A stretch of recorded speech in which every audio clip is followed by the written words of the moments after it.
Meu nome é Lina Laura da Silva. Eu nasci em fevereiro, no dia 28 de 1952. Os meus pais, Luiz Manuel da Silva e Joana Rodrigues da Silva. Minha mãe, ela é uma pioneira aqui de Massaranduba. Ela, com seus pais e avós, são os primórdios, os primeiros habitantes desta comunidade, que na época era sítio, né? Então, meu pai, Luiz Vicente, conhecido assim, Luiz Manuel, mas todos conheciam por Luiz Vicente. Ele era de Fazenda Velha, entre Canaã e Itapicuru. Fazenda Velha era porque tinha casa velha de fazendeiro, né? Disse, não, lá na Fazenda Velha. Massaranduba, ela é uma árvore, né? Eu não conheço frutos, mas diz que é um fruto bom.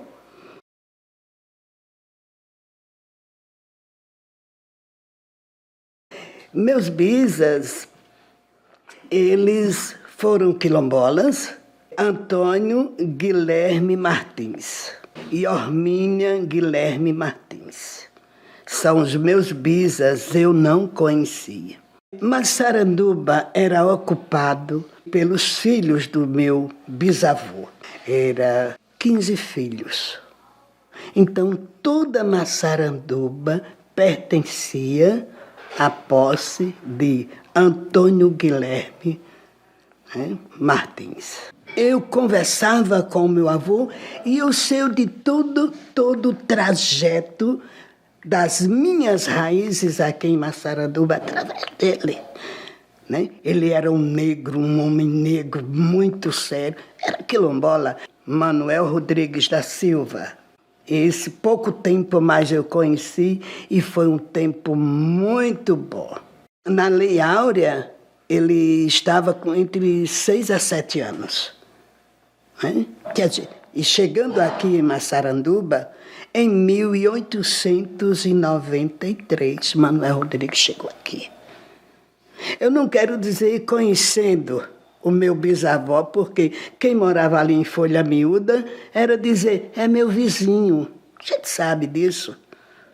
Todos aqui se conheciam pela redondeza, né? Entendeu? Era tudo vizinho. 5, 6 léguas não era distância, né, para esse povo. Meu avô Manuel Rodrigues, ele casou com a primeira mulher, Ursulina Guilherme, e logo recém-casado, ele subia ao morro com os cunhados, o sogro, até em busca de refrigério para casa. O quê? Uma caça, né? Esse povo pegava um tatu, passarinho, né? Para trazer para casa. Ele subia o morro. E se depararam com um pé de pau por nome de angico. E esse pé de pau, o angico, em forma de cruz. Diz ele, mas era perfeito, aquela cruz. E se abismaram, por quê? Né? E ali, de imediato, já começaram a botar fitinha, fazer promessa, né? Trazer a família, né? E sabendo que ali muitos filhos, sobrinhos, parentes ali enterrados, e começou, né, a religiosidade. Meu avô, né? E veio essa religiosidade junto com a sua nora, que se chama a Natália, casada com o filho dele. Essa mulher, ela era rezadeira do morro, era parteira, era benzedeira, era conselheira da família, né? E assim continuou. Ela sempre era quem estava a rezar no morro. Às vezes alguém fazia uma promessa, já passava pela casa dela, ou antes dizia, tal dia eu queria um terço lá no cruzeiro. Né? Que até então, quando foi em 1948, meu pai fez, que já não existia mais aquele pé de pau, né? Fez o primeiro cruzeiro de madeira. As festas, ela veio aparecer já agora, ultimamente, mas da época, né, do meus avós, era as festas que existia mesmo, e era festa de arrojo, era taipa de casa. Muito samba, pisar o barro, né? Um batendo numa lata, outro batendo num, sei lá, numas coisas, né? E o povo bem, pisando e dançando, sabe? Era uma animação, a cachaça rolava, sabe? Porque assim, uma casa de taipa, ela só, o barro ele só está pronto, eles chamam, quando cozinha. E cozinhar era isso.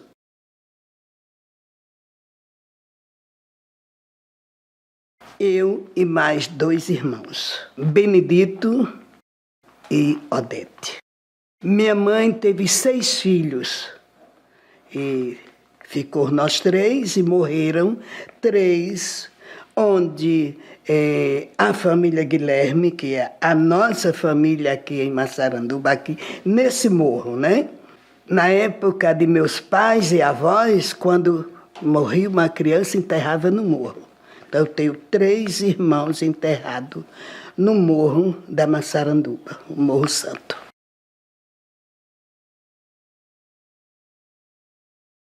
Quando eu nasci, meus pais foram morar em Fazenda Velha, né? E com 2 anos de idade, eles foram morar em Craíbas. E na época, meu pai era assim, uma pessoa ativa, um líder, né? E tinha aqueles propósitos de partidos, e era coisa séria na época. Ele era Arena e Odeine naquela época. E sabíamos que há muito tempo atrás todo cidadão andava com arma. Mas como ele era do partido contrário, que na época era Claudenu quem mandava, né? Que realmente não foi o próprio deputado, mas as pessoas, né, ali, e começaram a perseguir meu pai. Ei, você tem uma arma, nos entrega. Quer dizer, sem ser polícia, sem nada, né? E ele disse, não tenho. Não tem. E meu pai, vendo que ele sabia, eu tinha certeza dessa arma, e também não podia mais voltar atrás, dizer que tinha essa arma, porque sabia que as consequências seriam pesadas, por conta que já tinha, ele sabia da situação, era apanhar ou ir preso na época. E aí ele sustentou a palavra que não tinha. E para não sofrer essas consequências, pegou a família, eu tinha apenas 2 anos, e moleque, tudo jogou em cima de um caminhão e se mandou para o Juazeiro do Norte. Lá vai nós, chorando de fome, e assim chegamos, parece que 3 dias de viagem, né? E lá fomos alojados, meu pai nos alojou num bosque, à frente da matriz de Nossa Senhora das Dores, a matriz do Padre Cício. E lá ficamos. Quem passava, dava uma gorjeta ou dava alguma coisa, um pão. Imagina, uma pessoa honesta, um cidadão de bem, sair da sua terra para não ser desmoralizado. Porque naquela época homem era homens de palavra, não voltava atrás. Não dizendo que hoje não existe, claro, mas era aquele... Né? E até que um cidadão, por nome de seu Pedro, vendo aquele sofrimento depois de 3 dias, nos alojou em um quarto de um prédio que era uma antiga penitenciária. Seu Pedro já era dono desse prédio. E nisso, graças a Deus, logo meu pai já foi alugando, foi melhorando, trabalhando, alugou o prédio. Depois o pessoal foi sabendo que ele era de Arapiraca, conhecia o fumo de Arapiraca e já foi pedindo que ele viesse buscar fumo de Arapiraca. Meu pai se deu muito bem, né? Que depois chegou a comprar esse prédio e aí botou rancharia, fez uma rancharia. Era 5, 6 caminhões de romeiro que ele alojava. Meu pai ficou muito bem com esse trabalho. Minha mãe era uma baluarte, era uma guerreira. Você imagine ter que dizer fogo de lenha na época. Tinha que ter lenha. O povo, eu quero lenha. Chega e ela estava ali. Ela é quem administrava 300, 400 pessoas. Porque era primeiro andar, né? Enorme. Ainda hoje existe, viu? Essa casa, esse prédio de esquina, Rua da Matriz com a Rua São Pedro, lá no Ceará. Ali eu tive, a minha infância foi muito linda, ali no Juazeiro. A minha religiosidade veio de lá, não é?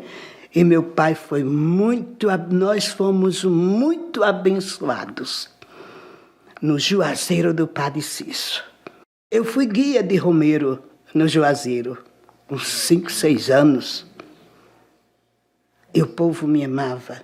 E ali eu amava andar com aquelas mulheres que eram uns vestidão que não existia, uns vestidão, e saía ali pelo meio da rua, e saíam cuspindo com cachimbo na boca. Para mim aquilo era tão natural. Meus irmãos nunca acompanharam, mas eu fazia. Eu sempre tive essa graça, né? Esse jeito de público, de lidar com o público. Eu, com 5 anos, eu já lia, escrevia, contava. Né?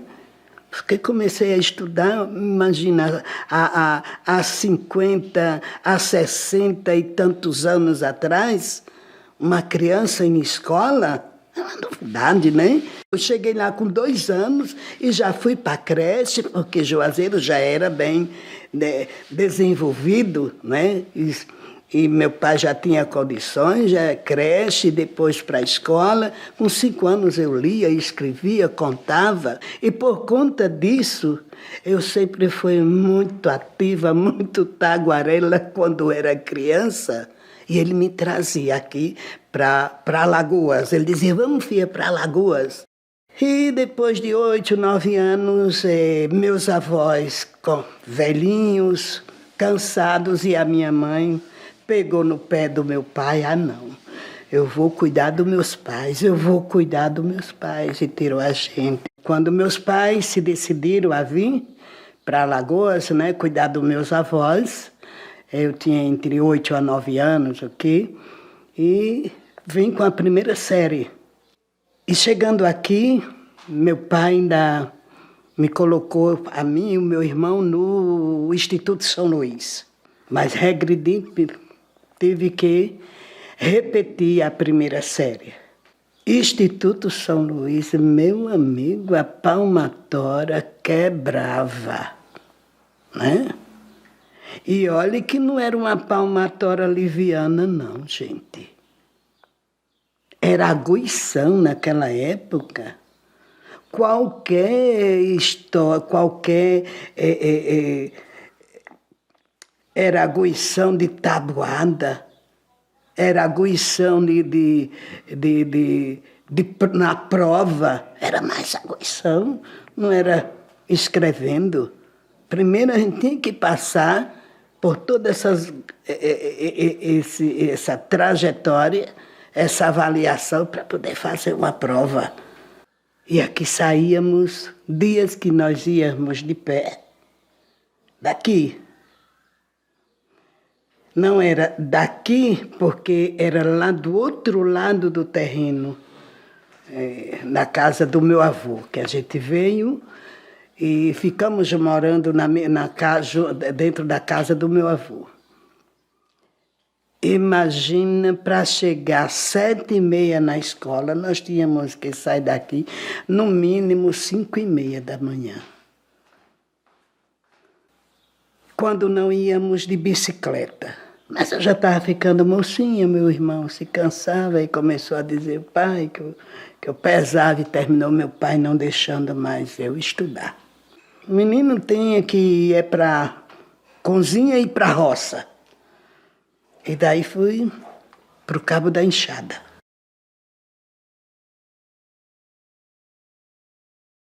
Meu pai aqui foi um dos grandes, também plantava muito fumo, 60, 70 tarefas. Aqui, né?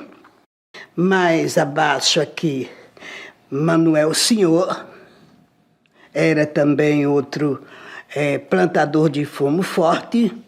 Mais para lá era Pedro Mezinda, Zé Vermelho e os Ribeiros, né?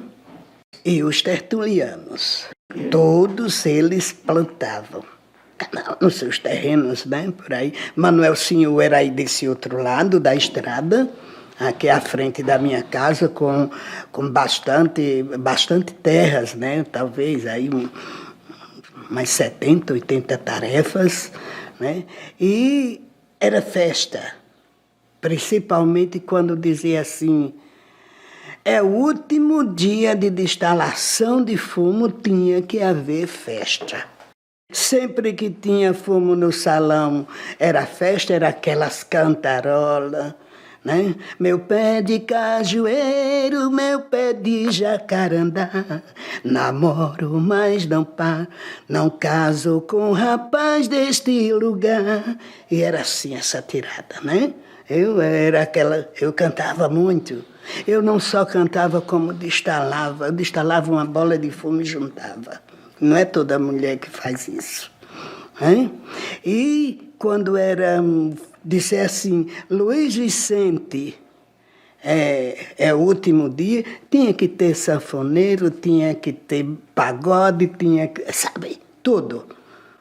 A dança e a cachaçinha e o chumbrego, o único é a cachaça, o vinho, o mel e muito pimenta do reino. A cachaça é pouca, mas a pimenta do reino muito ardosa, acaba de dizer, que cachaça forte.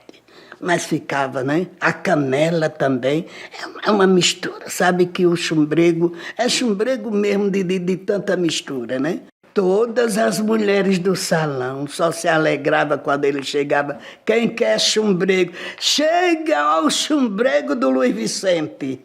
Então era aquela algazarra medonha, era esse chumbrego.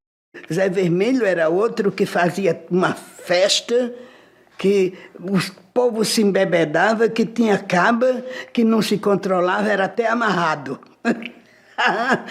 Para deixar a festa terminar, né?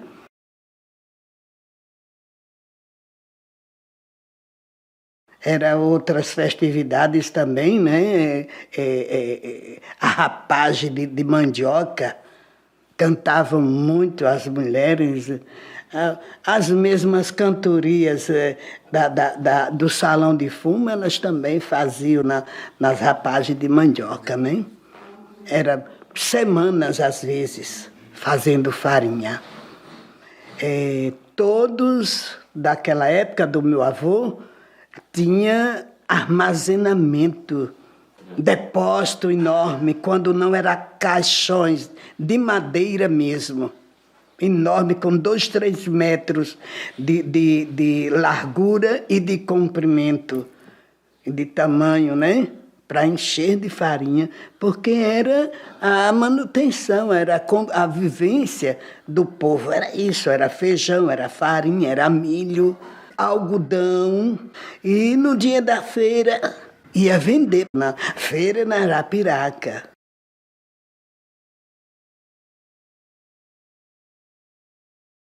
A feira era ali na Igreja Velha hoje, era enorme ali, pensa umas casinhas. Eu ia ajudar o meu pai a vender carne de porco salgada, né? E carne de boi. Ele tanto matava porco como matava boi. Lá era na banca, aquelas bancas, se chamava torda, né? Aquelas bancas com aquelas coberta por cima. Olha a torta de fulano, é assim, é perto dali. Ali, para se passar, era um sacrifício, que era de um lado e de outro. A feira de Arapiraca era ali embaixo, né? Quando terminava a de carne, descia a feira do peixe. E eu sempre estava com meu pai, ali na banca também, atenta. Hein? Olha, pai, a mulher chegou, a mulher quer carne. Olha, mas a mulher quer carne de boi, né? Ela só quer carne de porco, né? Meu pai já estava ali fazendo troco, e eu bem atenta ali, recebendo os clientes.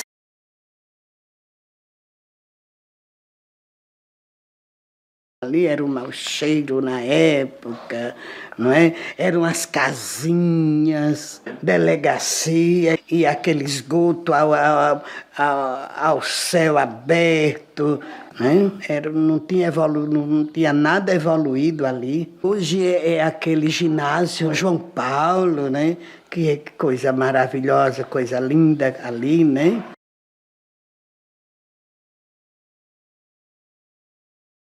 Não existia nesses anos 56, 58, só em Arapiraca, mas eram umas tochinhas, eu lembro, né? A gente ia para Arapiraca, não era uma luz, né?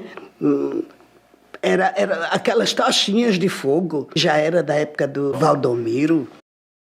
E à noite, era um candeeiro, talvez 2, e à noite era o claro da lua, que era muito gostoso conversar. Aí vinha um parente, os irmãos, sobrinhos, e tudo ficava ali no terreiro, a conversar, a pular, as crianças de esconde-esconde. Era uma coisa maravilhosa. Eu lembro, para ir a Arapiraca, quem tinha uma carroça nessa época, no ano 58, 60, eram ricos, eram pessoas ricas. Eu alcancei aqui o pessoal dos tertulianos, tinha charrete na época, tinha que ser muito bem de vida, era muito interessante. E eu alcancei, hoje, quem come charque e bacalhau é rico. Mas meu avô comprava aqueles tambores de bacalhau. Era bem melhor até, grosso. Hoje não tem desses bacalhau. Da época que eu me lembro, era bacalhau que tinha carne à vontade.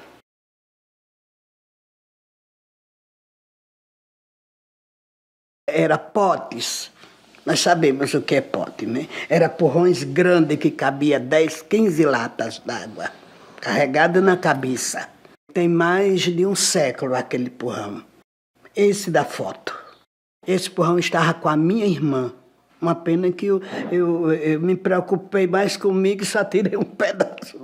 Só saiu, né? Que era para tecido. Ele era enorme, grande, cabia mais de 10 latas de água. Veja bem, era da minha bisavó, Armínia. Da minha bisavó passou para minha avó. da minha avó para minha mãe e chegou às nossas mãos.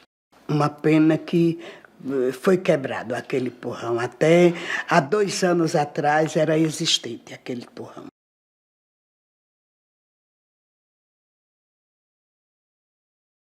Em 69, chegou à Escola Rural de Massaranduba, que hoje é Manuel Rodrigues, que foi doação, né, do meu pai. E a escola apenas com 2 salas, né? 2 banheiros. Banheiros não, se chamavam privadas naquela época. E eu trabalhando, né, atrás da escola, no Cabo da Enxada, interessante, quando as crianças passavam, eu parava segurando aqui no Cabo da Enxada e horas me via como aluna entrando na escola e horas eu me via como professora. Como eu já estava quase noiva, já era uma moçona, eu tinha vergonha de sentar com as crianças para dar continuidade segundo ano, né? Segunda série, segundo ano primário, né? Do ensino fundamental. E aí eu pedi a responsável da escola e professores que me desse uma oportunidade, passar os deveres. Eu fazia em casa, entregava no outro dia e recebia todo, entendeu? E as provas é coisa de Deus, né? E elas aceitaram. Na época não existia Secretaria de Educação. Quem dava notas era o diretor, né? E assim, como eu tinha um estudo avançado vindo do Instituto São Luís, que criança naquela época não fazia conta, muito menos conta que eu fazia era o caderno, ele não cabia contas de multiplicar 5, 6 letras, tem que ser o caderno atravessado assim para poder caber, né, todas as parcelas daquela conta. Foi aí que eu terminei o 4º ano do ensino fundamental aqui na escola Manuel Rodrigues da Silva. Quer dizer, não tive dificuldade de chegar e ir para o cursinho. Isso eu devo ao Instituto São Luís.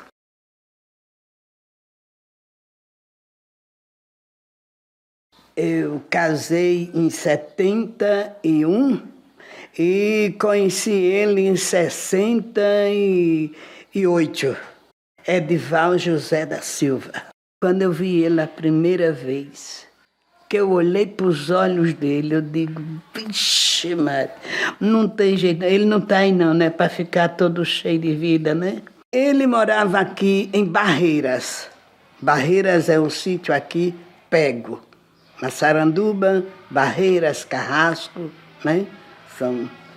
E o meu irmão Benedito fez amizade com ele. Eu era noiva. E aí eu me disse, tu queres namorar comigo? Eu acabo esse casamento. Oxe, tamo assim, mais. Aceitou e a gente chegou junto. Meu pai teve um susto. Meu pai estava calçando uma meia com o pé em cima de um banco.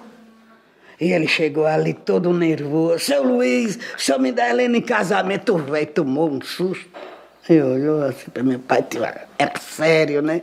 Tomou um susto assim e ficou entalado, né? Meu pai era muito ciumento comigo, né? Aí ficou parado assim. Como é a história? Como é a história? Me dá Helena casamento. Depois eu lhe dou a resposta. Ainda teve isso aí. Depois eu lhe dou a resposta, né? Eu fiquei no pé dele. E aí, não vai dar a resposta não, meu namorado? E aí, eu era, sabe, meu pai era aquela pessoa que meus pais, se eu pudesse, eu adivinhava os pensamentos deles. E meu pai, Ele era muito amante assim com as filhas, ele tinha ciúme e a gente via que ele não queria assim, dava o sim, mas ele queria ter as filhas, era lá perto dele, né? E a gente tem que dizer, ei, meu casamento, hein? E o meu casamento, né? Eu mesmo, eu quis a maior simplicidade. Eu não fiz vestido de noiva, sabe? Roupa comum, foi uma roupinha rosa, até de cássia, lembro como hoje, sabe? Mandei botar só um negocinho assim na cabeça e pronto. Não quis aquele roupão, aquela festividade. Olha, pai, eu não quero festa, eu quero estar com o meu galego. Casamos na Igreja Nossa Senhora do Bom Conselho, a Igreja Velha. Padre Epitácio. Com 3 dias eu fui para casa, em Barreiras, ao lado do meu avô, numa casinha de taipa, era um quarto e uma sala. Uma cozinha assim e o quarto. Era uma casinha de taipa.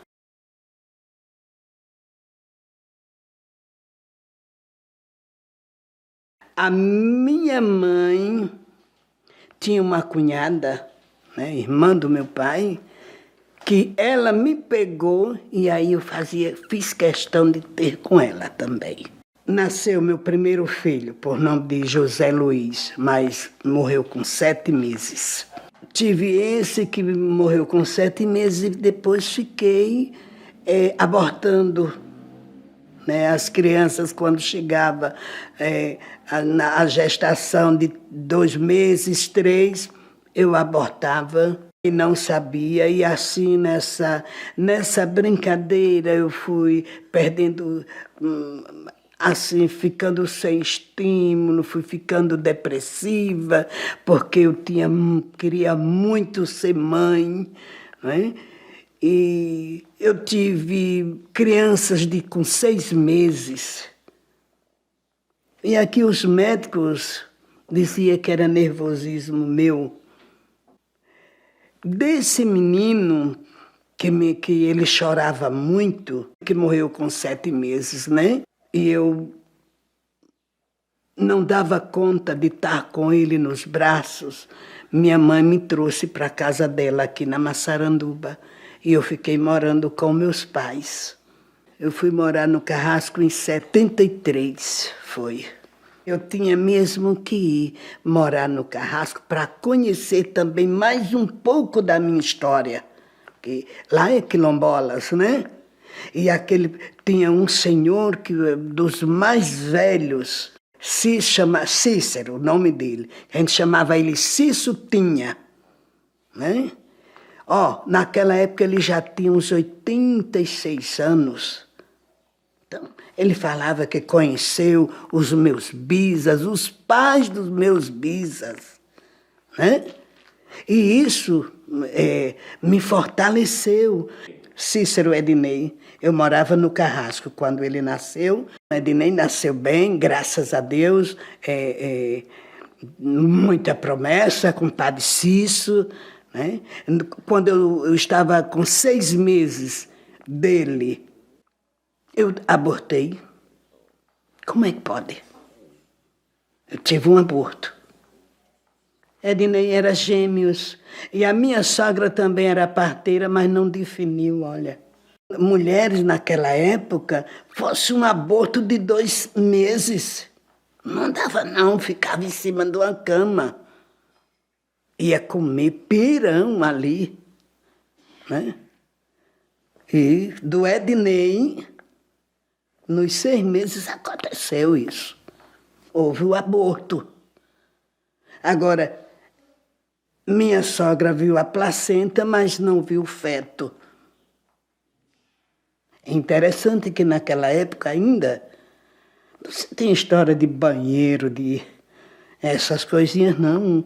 Era o curral de fumo, era as mandioca. Com 30 dias, quando eu vi o caroço na barriga, eu digo, e agora? Corri e fui para o médico. E lá ele disse, não, a senhora está grávida. Eu digo, não, eu abortei. Estou com 30 dias do aborto. Pois então, a senhora abortou ontem. Outro feto aqui. Pensa na alegria. Pensa que eu chorei tanto quando eu tive esse aborto, que eu não era digna, eu tinha pedido a Deus, mas Deus não era digna de ser mãe, e chorava e me acabava. Eu vim sonhando, eu vim que nem um robô, de tanta alegria, vim da cidade assim, né? Aí pronto, fui cuidar em enxoval do Ednei.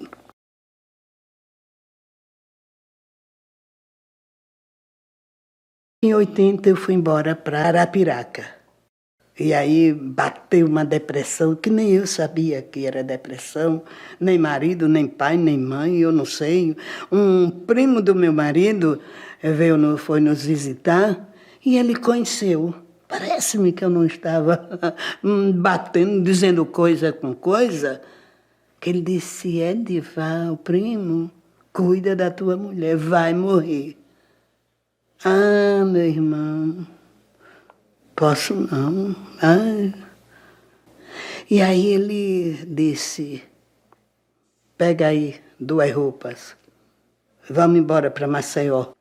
E aí me levou um ginecologista, foi descoberto que eu tinha colo aberto, mas o ginecologista passou o encaminhamento para o psicólogo e falou para ele, Damião, leva para o psicólogo. Cheguei no psicólogo, quando começou a conversar comigo, eu vi o psicólogo fez aqui Damião, dizendo para ele, leva para o psiquiatra.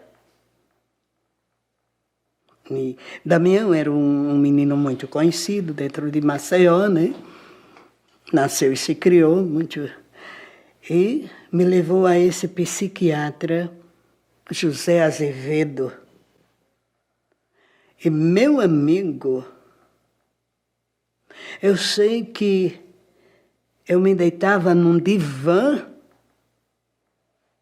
foram 10 sessões. Me deitava num divã, parece-me que eu apagava.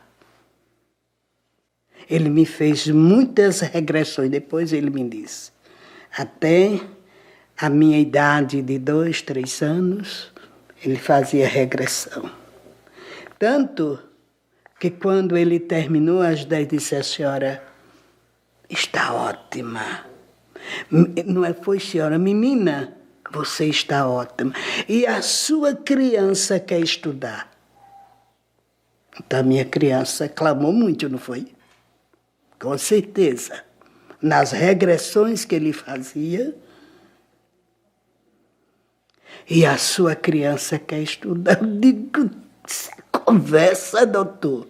Doutor, eu não tenho condições, nós somos pobres, nós não temos finanças para isso. E eu já estou velha, eu não quero mais isso, não. Faça isso não. Você tem missão, você tem algo a fazer. Você tem sonho. Sua criança tem sonho. E eu tinha mesmo. Vivendo aqui, eu vi as crianças sem condições de escola, né? Sem ter uma escola. E quando eu cheguei, né, terminei o tratamento em Maceió, olhei para o marido e disse, vou estudar. Ele disse, vala-me Cristo Jesus. Pronto, perdi foi a mulher. Eu acho que a mulher acabou de endoidar. Aí viemos aqui na casa do meu pai e da minha mãe, eu vim dar a notícia que estava determinada a estudar. Aí eu só vi um olhar de um para o outro, né? Será que ela está bem mesmo? Nós não tínhamos finanças, não tínhamos condições de morar na cidade, não tínhamos condições de comprar uma casa. Mulher, como nós não temos, nós perdemos tudo. Foi no ano de 79, foi muita chuva, perdemos toda a safra. Porque o fumo mesmo no pé, com muita chuva, ele perde a fibra. E se tiver no varal, não dá nada. E foi o que aconteceu em 79 com a gente. E não deu nem para a gente pagar o que devia na época. Aí eu olhei assim e disse, tu tem quanto? Tenho tanto, me dê para cá. Fui para a cidade, aluguei um quartinho ali na Professor Domingos Rodrigues. Ali tinha um beco de um senhor por nome Eduardo. Estava terminando para mim para movimento de aula, né? Eu fui a um determinado político pedir um emprego de serviçal. Eu disse lá para março. E saí pagando 2, 3 meses em cada. Fui ao professor Adelmo na escola Adriano Jorge, fiz a matrícula para o cursinho de supletivo. No final do ano, fazer o supletivo. E assim Deus me deu. Eu projetei tudo isso. Com 3 meses chegou o contrato. Eu fui ao determinado político e a pessoa disse, ainda não chegou o seu tempo, não chegou a sua vez ainda. E eu saí de mão na cabeça, num choro. Era dor na alma. Como era que eu ia pagar o quartinho? Como era que eu ia pagar o estudo? E eu dizia, meu sonho acabou aqui. E cheguei num pranto só. O marido disse, eu não disse a você? Eu não disse. Quer dizer, meus pais, marido, ninguém acreditou naquilo que, no meu sonho. E cheguei em casa, chorava aqui. E nisso, meu marido disse, já vou entregar o quartinho, vai arrumando as coisas e volta para nossa casa. Foi chegando o dono do beco, que era 9 quartinhos. Aí meu marido disse, eu já ia lá, seu Eduardo, entregar. Assim, não chegou o trabalho da mulher e tal. Ele disse, e vai tirar ela do estudo? Sim, nós não temos condições nem de pagar aqui o quartinho. Ele disse, de jeito nenhum, se for pelo quartinho. Você não está plantando fumo? Estou pronto. Na folha você me paga. Mas não tire a sua mulher do estudo. Val, ele chamava meu marido assim. Val, você vai ter orgulho dessa menina. Não tem uma história igual a essa da sua mulher, não. Nunca vi uma mulher tão esforçada, tão guerreira. Aí eu lá dentro. Já tinha tanta velhinha nos pés do meu padrinho Cício, de Nossa Senhora do Bom Conselho, de Nossa Senhora das Dores. Em pranto. Aí eu disse, eita, meu Deus, ele disse, de jeito nenhum, pelo quartinho não. Aí à noite lá vai eu com um caderninho para o cursinho. Chegando lá, nem sentei direito na cadeira, chega o professor Adelmo. Quem estiver inadimplente com o cursinho, por favor, me acompanhe à secretaria. Eu disse, Jesus, e já fui me desmanchando em lágrimas. Quando entrei na porta, já foi em pranto. Que ele ficou espantado assim. Aí, menina, o que é isso? Aí eu mostrei para ele as minhas mãos calejadas. Oi, professor. Ele olhou, menina, o que é isso? As minhas mãos eram calejadas, não tinha homem que tivesse as mãos tão calejadas como a minha. Eu sentava na carteira, mas era assim, ó, com as mãos os dedos envergados para ninguém ver, e escrevia assim, ó, né? Aí ele disse, menina, você vem de onde? Eu disse, eu venho do Carrasco. Aí contei a minha história. Eu tenho um sonho, mas meu sonho acabou aqui. E venho pedir ao Senhor que perdoe esses 3 meses que eu estou devendo o cursinho para eu ir para minha casa em paz. Vem dizer ao Senhor, não tenho condições de pagar. Ele fez assim, me levantou do birô, me deu um abraço. Menina, eu nunca vi uma história dessa. Volte para a sala de aula, você não deve nada e nem vai pagar mais um tostão. E assim, meu irmão, nem tenho como... É muita coisa para falar a alegria do coração. Eu voltei para a sala de aula no final do ano. Passei, né, para fazer pedagógico. E eu digo, e agora? Como é que eu vou para o Bom Conselho? Não tenho condições. Nisso, eu fui no comércio, quando voltei tinha muita gente, um Fusca parando. Aí gritaram, olha ela, ó. E lá vem o cidadão, me abraçou. Olha, eu sou candidato e tal. Eu disse, sim. Se você tiver uma bolsa de estudo para me oferecer, até minha família, toda a minha família vota em você. E aí, com a bolsa de estudo, fui para o Bom Conselho. Aí, em 83, eu estava com o 2º ano pedagógico e Sebastião Cândido era o secretário do Severino Leão, veio fechar a escola. E aí, meu pai pediu, implorou até, que não fizesse aquilo, que como era que as crianças aqui do morro, a pobreza ia estudar. Os Zé Vermelhos tinham transporte para levar seus filhos tertulianos, barará. E aqui eles não tinham condições. E aí ele disse, eu vou, a respeito do senhor, eu vou dar uma parada. Como o senhor garante que essa escola, essas crianças podem retornar à escola inicial? Eu vou me responsabilizar e buscar de um por um com a minha filha para a escola. Aí ele olhou para mim, o senhor tem alguma filha que estuda? Tem uma que está no 2º ano pedagógico. Ele disse, está contratada. Olha que bênção. O meu sonho, vim direto, ele me contratou e eu vim direto. Em 86, a diretora já estava muito cansada, já tinha uma certa idade, saiu e ele me nomeou na direção.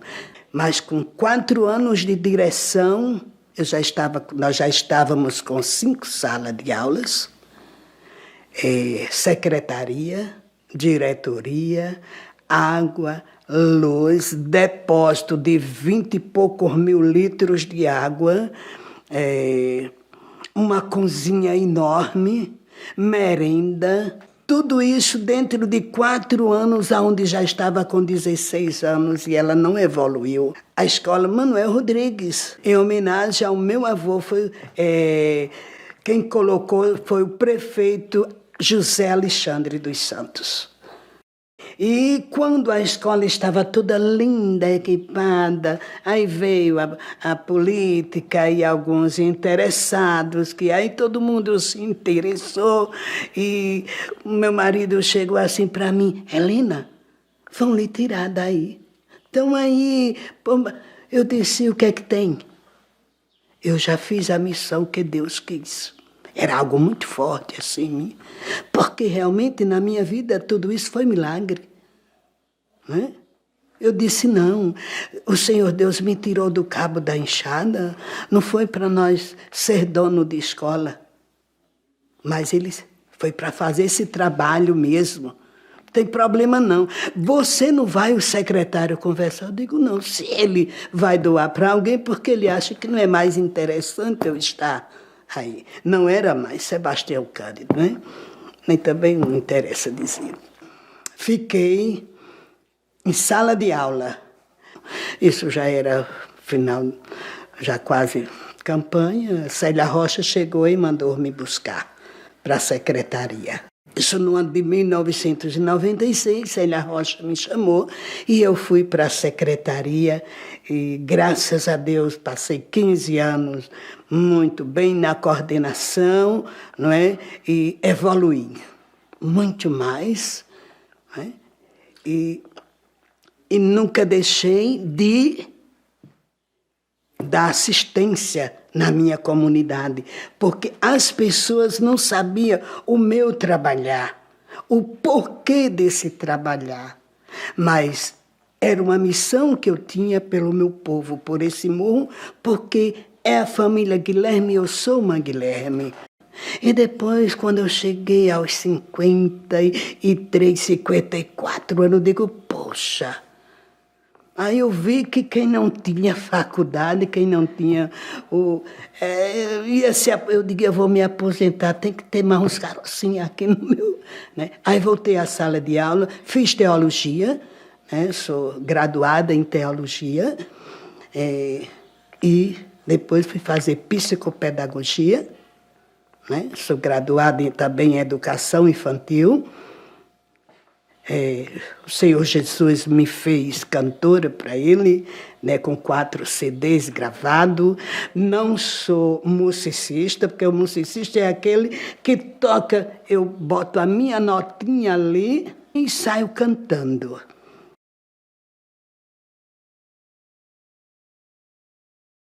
Eu saindo, né, da escola, né, eu lembrei que meu pai tinha essa intenção.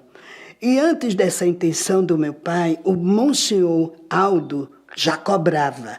Tinha uma capelinha bem pequenininha lá no pé da ladeira, aí na frente. E ele vinha fazer missões e dizia, gente, é tempo de aqui fazer uma igreja. Aí eu lembrei, digo, agora eu não estou fazendo nada. Entrei em campanha, né? E foi quando eu me dediquei, coloquei a religiosidade que estava presa dentro de mim, essa missão, esse amor de Deus para com a comunidade, e entrei em campanha para fazer a capela, sem saber nem que santo. Nós queríamos Nossa Senhora Aparecida, mas já tinha uma capelinha ali no Bom Sucesso, e o padre disse, não pode.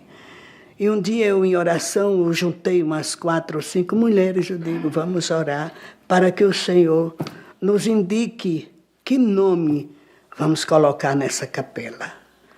E aí veio ao meu coração que eu não sabia que aqui por perto existia, por exemplo, no Igaci, no Capim, tem Igreja Nossa Senhora da Saúde. Aí veio ao meu coração, eu disse, olha, veio o nome de Nossa Senhora da Saúde.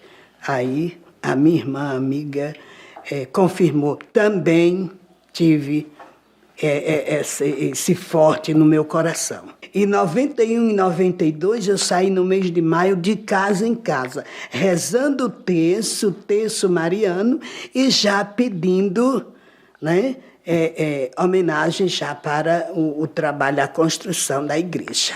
O Monsenhor Aldo, a primeira missa foi com ele.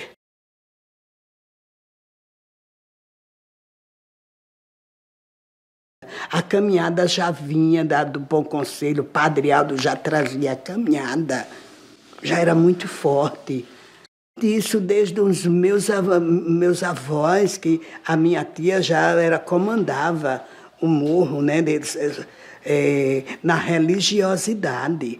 Começou uma procissãozinha, levando para lá, e foi quando o Padre Aldo iniciou esta caminhada, que é muito linda todos os anos, é Sexta-feira da Paixão.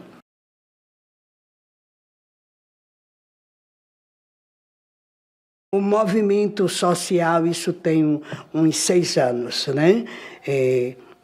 É um movimento bonito, eu faço o Dia da Mulher, o Natal, Criança Feliz, o Dia da Criança. Como eu agracio essas crianças? Aldo, você poderia ser padrinho de uma criança nossa na comunidade? Ah, sim. Pronto, você me manda o presente. Aí eu tiro a sua foto, tiro a foto da criança, mando para você, a criança vê a foto do padrinho. Olha, é lindo, né? Isto foi até uma pessoa que já fazia, tinha esse projeto e disse, por que você não usa esse projeto? Eu digo, não, o projeto é teu. Não me incomodo, não. E é muito lindo, né? Então, Natal, o Dia da Criança, eu faço isso com padrinhos. E são presentes belíssimos que as crianças ficam, sabe, estupefadas de alegria. Presentes enormes, cada boneca, lindas, né? Porque a gente sai escolhendo assim a dedo, para que também pessoas que não tenham condições dizem, mas vim, né? Entendeu?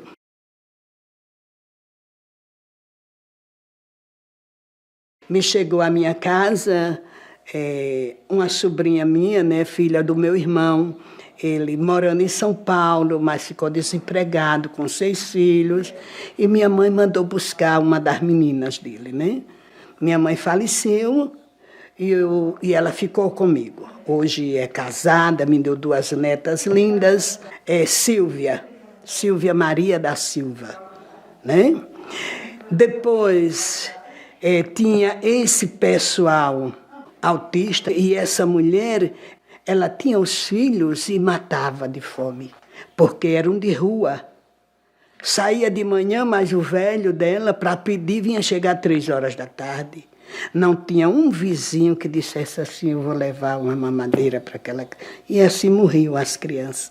Ela teve 2 barrigadas de gêmeos e morreu. Aí chegou Maria Edna, minha filha, minha bebê linda. Quando nasceu, eu disse, aquela menina vai morrer, o Senhor tocava meu coração, vai buscar. E aí fui buscar Maria Edna, tá linda aí, né? Quando Maria Edna tinha 15 anos, uma das vezes a professora de Maria Edna disse, Dona Helena, ninguém conhecia até então o que era autista nessa época. A professora disse, Maria Edna não se desenvolve. Eu disse, minha linda, se você conhecesse a origem de Maria Edna, como ela é desenvolvida, aí eu disse, então quero conhecer o resto da família. Aí mandei o pessoal, uma pessoa, ir levar ela lá. Aí no instante chegou, curiosos, porque na hora de fazer, não existe, né? Porque o pai seca e fica com essa menina, porque os beberrão se juntam aqui, a menina e tal. A professora levou direitinho para o doutor Walter. E disse, e essa mulher tem uma parenta que é rica. Aí manda ele me chamar. Eu digo, vixe, eu ainda não estava sabendo disso. E aí, doutor Walter... E aí esse pessoal, Dona Helena, disse que é sua parente. Eu digo, sim. Foi um irmão da minha mãe que criou esse pessoal, mas não sou eu só parente. Tem muitos lá que são parentes. Mas, infelizmente, Dona Helena, a senhora já está com uma. Eu digo, por isso mesmo. E aí o coração amoleceu. A missão. A missão, digo, Pai do céu. Eu digo, doutor Walter, deixa eu arrumar um local. E eu dizendo assim, ele me deu as costas e saiu, olhou para o policial, disse, acompanha a Dona Helena, para assistente social, acompanha a Dona Helena. E eu fiquei assim, de mão na cabeça, o que era que eu ia dizer? O marido e o filho que ia chegar esse pessoal na minha casa. E assim fizeram, jogaram elas 2 aqui, né? Entendeu? Que para mim foi um presente de Deus. Aldo, foi um presente de Deus, meus irmãos. Entendeu? Mulher, como é que tu... Eita, mas dá um trabalho, nunca me deram. A não ser fazer o pratinho delas e entregar. Maria Aparecida e a filha Vânia.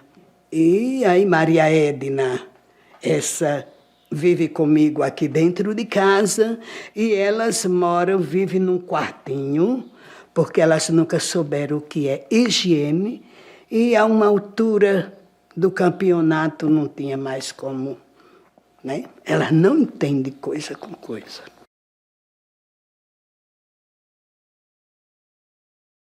Antes do Covid, há 10 anos atrás, eu tive câncer de mama. E eu já sabia, só não tinha o diagnóstico. Meu marido adoeceu do coração e eu tive que, como meu filho viaja, minha nora muito ocupada com 2 filhos, né, e vai para a escola e volta e leva para futebol, essas coisas todas. Eu acompanhei. E essa mama esquerda, ela já estava enorme, eu já senti o caroço grande. Eu estava com um médico que passei 4 meses com esse médico. Enquanto isso, evoluiu o caroço. Mas eu tive que cuidar do marido, ficar com ele 16 dias, 16 noites. E ali eu só conversava com Deus. Quando voltei com ele, eu digo, filho, tu agora fica aí, eu vou cuidar de mim. E lá a Jeane, quando olhou, disse, Dona Helena, mede quase 10 centímetros. Bom, aí fiz um exame que foi para São Paulo e tá aqui. Quando eu peguei, né, se o caroço era maligno ou benigno, eu fiz assim, fofei o papel e vi lá o nome maligno. Eu saía da Nossa Senhora, o Hospital Nossa Senhora, Maternidade Nossa Senhora de Fátima, que eu vi aquele nome maligno e eu disse, veio aquela coisa e me pegou assim, vá. Subiu aquela quentura, eu disse, quem é você, maligno? Eu sou templo vivo do Espírito de Deus. Você não pode estar no meu corpo. Eu sou templo de Deus. Mas não pode mesmo. Eu lembro, como se eu fiquei em êxtase, eu lembro que eu batia com os braços, eu batia com o pé.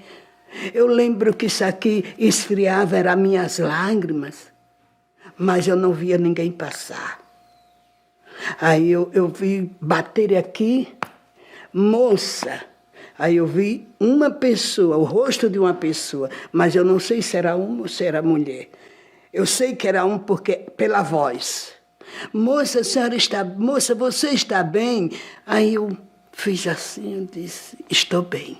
Mas quando eu disse isso, era uma alegria imensa. Uma alegria imensa, e algo dizia dentro de mim, você está curada. Eu só tinha feito a primeira quimioterapia. Eu ia fazer a segunda, estava com 28 dias. Aí saí correndo para o consultório levar o resultado para a doutora Jeane, mas eu ia contente, eu sabia, eu não tinha nada. E ela olhava e dizia, Dona Helena, por que não veio há mais tempo? E eu olhando para ela assim, sabe, com vontade de gargalhar, com vontade de sorrir e de louvar a Deus. Sim, doutora, diga, Dona Helena, é quase 10 centímetros o caroço da sua mama. Aí eu disse, só, doutora? Poxa, isto não foi a palavra, não foi a Helena que disse. Que atrevimento humano! Alguém falar das coisas divinas dessa maneira? Eu disse, só, doutora. Aí ela fez. Aí eu cantei para ela. Quem me sustenta é o Senhor. Quem me abriga é o Senhor. Quem ouve minha súplica é o Senhor. Quem vê minha angústia é o Senhor. Aí ela botou a mão no queixo. Dona Helena, a senhora canta. Eu digo, meu Senhor me fez cantar para ele, doutora. Eu já tenho 4 CDs gravados que o meu Senhor fez cantar para ele. E essa é uma das... E todas essas letras de melodia têm sido o consolo da minha vida. Ela disse que coisa mais linda cuidar de uma pessoa dessa. Quer dizer, fui para a químio, eu nunca senti nada da quimioterapia. A médica, a doutora Berta, me preparou que eu já tinha 62 anos e eu poderia ficar debilitada, sair pela mão dos outros. É apenas uma preparação, dona Helena, mas não quer dizer que vai acontecer. Mas tudo, sabe? Nunca senti nada, nunca deixei de cantar na igreja e tocar. Durante todo o meu período de tratamento. Né? Fiz radioterapia. Quer dizer, isso é maravilhoso. Quando eu estava ainda em processo de tratamento do câncer, fui fazer o curso de radialismo. E hoje eu faço evangelização na Gazeta, todos os domingos, 6 horas da manhã. Eu e Cida Albuquerque. É um programa do Padre Murilo, que começa às 5 horas da manhã. E 6 horas da manhã, a gente inicia com o programa O Momento da Mulher. Deus tem me dado, assim, a graça da fé e alguns momentos místicos. Na Covid, foi um deles, eu já estava com 70 anos, foi em 2021, parece, não foi? E quando me colocaram na SAMU, eu já tinha certeza que não voltava. Né? Mas ali eu estava contrita. Me levaram direto para UTI. Mas interessante que eu não me sentia mal. Eu não me sentia ofegante, apesar de com o oxigênio. E eles chegavam lá e aumentavam, e eu não me sentia que estava ofegante. Quer dizer, quando me colocaram na SAMU, eu já tinha certeza que não voltaria, porque pela história que se ouvia, ora, pessoas jovens, imagine, com 70 anos. E eu já tinha problema de bronquite crônica. E, em determinado momento, eu tinha presenciado passar pacotes aos pés da minha cama, um vizinho que estava lá tão bem, conversando. No outro dia, eu só vi médico passar desfilando numa calma, que é para não... De repente, daí a pouco saíram tudo e já com o pacote do homem.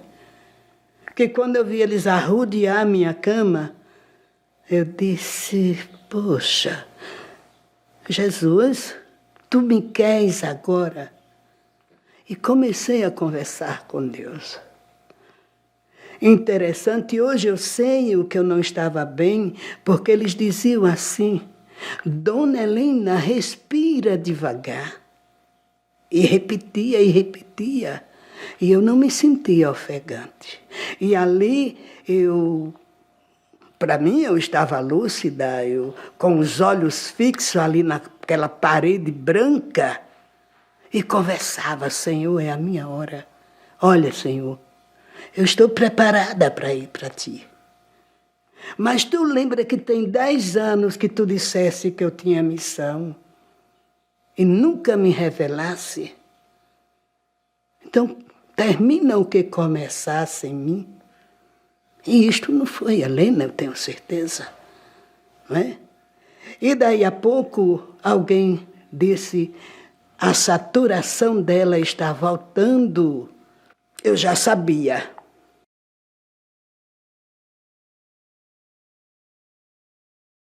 Diante de todo o trajeto, não é? Chegando à faculdade, né? Em 2010 eu terminei teologia e houve um trabalho sobre genealogia da família. E aí eu comecei a fazer e eu senti aquilo, busca, você conhece. E fiz um resumozinho do trabalho e fiquei com aquilo guardado dentro de mim. Foi quando me aposentei, além de ter adoecido, chegado à idade para me aposentar mesmo, mas aquilo não me saía da mente, né? Tanto.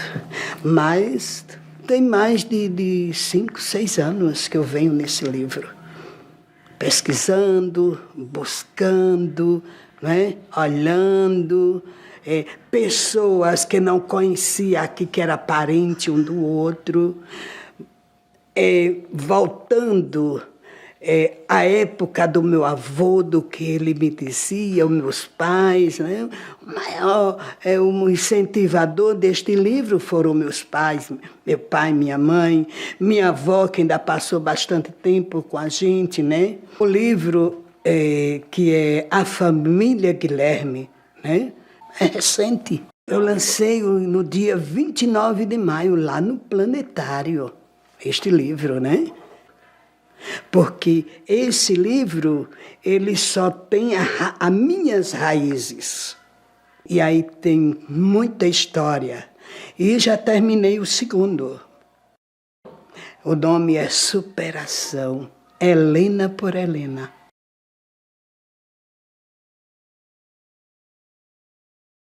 Foi convite. Convite diretamente, foi uma honra. Deputado Ricardo Nezinho está aqui na minha porta. Quando eu fui receber o diploma como escritora, eu tive a honra de estar o prefeito e o deputado. Ricardo Nezinho foi quem me entregaram, não é, a comenda. Aí ele disse, eu irei na sua casa. Vocês têm que estar no Projeto Raiz. Mas eu já sonhava por esse convite. Aí ele me disse, eu já fiquei, né? E passou, isso foi em maio. Passou, veio junho e nada, veio julho. Eu disse, o deputado esqueceu de mim. E veio agosto. Não, aí quando foi agora, há 15 dias atrás, ele ligou, quando ligou, o nome do deputado. Pois não, deputado. Helena, você está em casa? Isso era o quê? Umas 7 horas da noite. Eu digo, estou sim. Eu posso ir até... Aí eu digo, meu irmão, é uma honra, deputado, te receber. Mas eu já sabia, né? Então veio, sentou aqui, conversou. E aí ele disse, dia 3 de setembro, falar da glória que Deus faz em seu povo. Eu me sinto como um chamado que ele fez a Moisés, um chamado que ele fez a José.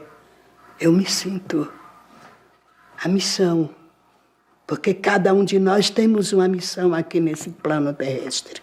Cada um de nós. Nunca deixar de fazer o bem, nunca deixar de arregaçar minhas mãos, levantar minhas mãos e fazer o bem. Eu não faço para me apresentar, eu não faço para ser boa, eu faço porque eu tive dentro de mim, desde o momento que Deus me tirou do cabo da enxada, me formou, me deu tantos títulos. Me aposentei, eu disse, não, como eu posso agradecer a Deus? Agora eu vou cruzar os braços e dizer, eu estou bem. Não, eu só poderia agradecer a Deus fazendo algo. Interessante que quem me vê não diz que eu estou problemática, eu estou com um problema de saúde, eu estou com muito problema de saúde. Né? Eu tive derrame pleural, que não é fácil para a minha idade, dentro de 73 anos, mas eu nunca pensei em doença. Tive vários problemas, várias situações. Eu tenho mais de 8 cirurgias, né? Mas nunca me apeguei à doença. Estou com problemática, eu tenho que ir para a cama, mas ali eu estou aqui com o celular, mas né, quando não estou ali no computador, no notebook, eu estou fazendo algo. A mensagem que eu gostaria de deixar, não só para Massaranduba, mas para todos, que um dia cheguem a ouvir este relato, que viemos à missão. Ninguém faz nada por conta própria. E ouvir o coração, que é a voz de Deus. Nunca nos omitir para fazer o bem, porque eu vou fazer nada que ali ama, ali não vai agradecer. Não faça isso, porque o retorno de Deus é tanto. Então, busque a viver o bem, a fazer o bem e viver o bem. Essa é a mensagem que eu deixo. Eu quero agradecer primeiro a Deus, né, pelas maravilhas, a dádiva dos anos de vida que Ele tem me dado, porque uma pessoa trabalhada no cabo da enxada e ter as atividades que a Helena Laura tem, a fortaleza, dirijo para todo canto, né? Parei de viajar para fora, né? Mas dirijo tranquila e, modesta parte, sou uma boa motorista, né? E, primeiro, a minha família, né? Que tem me dado um apoio, o meu filho, esse presente lindo de Deus, só tenho que agradecer a Deus, né? E ao nosso deputado Ricardo Nezinho. Que maravilha, que projeto lindo. Que Deus assim abençoe a ele, toda a equipe, a cada dia mais. Falar da vida de um ser humano que está ali presa, né? Ninguém conhece o meu passado, ninguém... Não é atrás de valores, mas sermos alguém, porque viemos aqui para evoluir.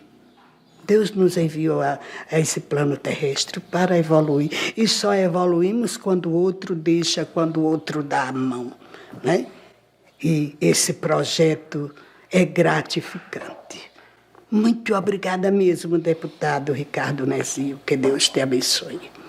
E para você, meu amigo, irmão, minha amiga, irmã, o meu beijo, o meu abraço. E estamos aí.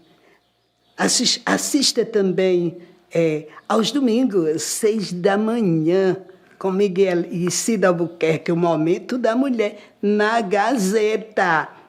Beijo!